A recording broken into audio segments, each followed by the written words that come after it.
नमस्कार बंधुगण जेएसटेच YouTube channel को आपण मानकु स्वागत। आज वीडियो रे जानिबा बंधुगण जड़ा गछ विषय जड़ा गछर आयुर्वेदिक गुण गुड़िक कौन रही ताहा जानिबा। तो आम चैनल को नुआ आसीथिले गोटे सब्सक्राइब करेंगे। ए वीडियो को प्रथम शेष पर्यंत देखिले जड़ा गछर सबु आयुर्वेदिक गुण गुड़िक जानिबे। तो चलो आरंभ करवा। जोड़ा गछ होची यह गोटे बड़ गुल्म अनेक समय बड़ गछ परी देखा जाए। यह एक वार्षिक केतेक समय बहुवार्षिक मध्य हुए। पत्र गुड़िक बड़ बड़ खूब चौड़ा गोलाकार और सरल डेम्फ लंबा।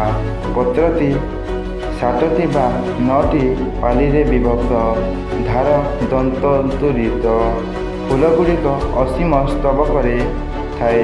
अंडीरा फूल उपरे और स्त्री फूल गुड़िक तलकू थांती।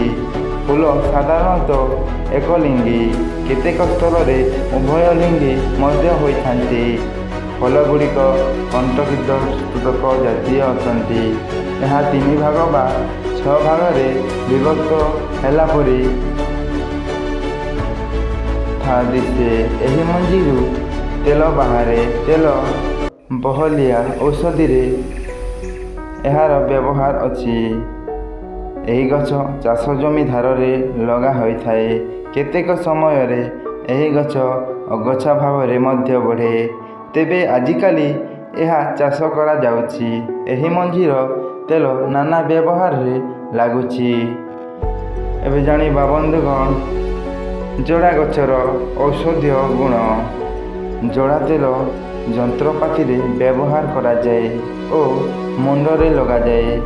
यह मुंड ठंडा रखे और केश भल बढ़े बोली धारणा अच्छी। जड़ा तेल कोष्ठकाठिन्य दूर करे। तेणु कोष्ठ परिष्कार करिबा पई रोगी को क्षीर बा फल रस रे दिया जाए।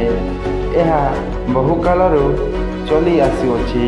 एही तेल नाना मलम रे मिसा जाए। गर्भ निरोधक जेली और क्रीम रे एही तेल व्यवहार करा जाए। गंठी रे व्यथा हेले एही तेल मालिश करा जाए।